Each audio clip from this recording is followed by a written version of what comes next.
Hi guys, good morning. Dito po kami sa magandang tanawin guys. Napakaganda po dito sa lugar na to. Wala po tayong magawa. Pag galing namin sa paliguan, dito naman po kami. Naghahanap naman ng malilipatan kung saan pwedeng maligo. Dahil po kami dalang karning kambing.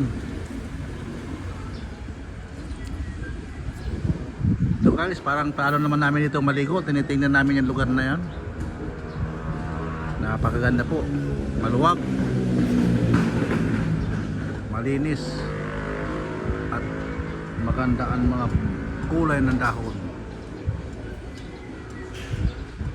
Dito guys sa lugar na to, dito matatagpuan ang napakaganda, mga gulay, mga saging. Nandito po mga mangga, lahat po mga putas dito. Guys, gusto nyo pumunta na kayo dito sa lugar na to, magdala lang kayong pagkain, katay kayong kambing o baka, kalabaw, para may pulutan sa alak. So ay, lasing na nga kami. Galing kami kayo sa paliguan, madaling araw pa lang, nandoon na kami sa Baler. Ngayon dito lang po kami sa may bandang Ilocos. So kaya po darating na mga kasama namin, magkakatay na naman isang kambing uli.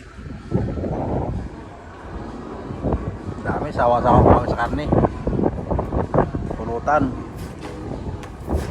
Sige guys, at out na lang po kayo guys. Maraming salamat sa mga viewers. Maraming salamat po sa inyo.